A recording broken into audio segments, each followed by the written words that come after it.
నాకు నీకు మనందరికీ అవసరం. ఈ సభలు, ఈ సమావేశాలన్నీ ప్రియమిత్రులారా, ప్రభునందు దేవుని బిడ్డలారా, నువ్వు పరలోకం పోవడానికే ఈ బైబిల్ ఉంది. ఎందుకో తెలుసా?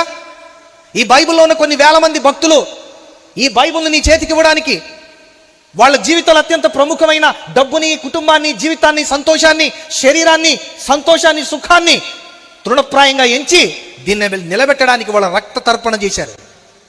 ఈ బైబిల్ని చేతికి రావడానికి కొన్ని వేల మంది అమాయకుల, మంచి వాళ్ళ, నీతిమంతుల రక్త చరిత్ర ఉంది. ఊరికి రాలేదు. అది 100 రూపాయలు పెడితే కొంటే వచ్చింది అనుకుంటారా? ఈ కొంటల్లో కూడా చాలా విశేషం ఉంటుందండి.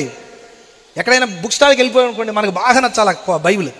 కొంతమందికి 1000 రూపాయల బైబిల్ కొంటేనే ఆనందం. కొంతమందికి ఏం చెప్తారంటే, బ్రదర్ ఎన్నిటికో చాలా డబ్బులు పెట్టేస్తున్నాం, బట్టలు పెడుతున్నాం, దానికి పెడుతున్నాం, దీన్ని పెడుతున్నాం, బైబిల్కి కూడా పెట్టకపోతే ఎట్లా బ్రదర్? దేవుడిది బైబిల్ బ్రదర్, కనీసం 2000 పెట్టాను బైబిల్ కొనాలి అంట. ఆ 2000 పెట్టి కొన్ని బైబిల్ మీరు ఇంటికి వెళ్ళి చూడండి, ఒక పేపర్ నలిగిపోదు, ఒక పేపరు సిరిగిపోదు. అసలు జిప్పు కూడా పెద్దగా మాసి ఉండవు. ఎందుకంటే తీస్తే కాదు, చదివితే కాదు. బైబిల్ ఎంత మాసిపోయి ఎంత చిరిగిపోయిందో అంత నీ భక్తి పెరుగుతుందని అర్థం. అంత బైబిల్ చదువుతున్నావు అని అర్థం. నీ బైబిల్ ఒక్కసారి ఇట్లా తిరగేసి చూస్తే ఎక్కడ మడతలు గిడతలు లేకుండా నీట్గా ఉందని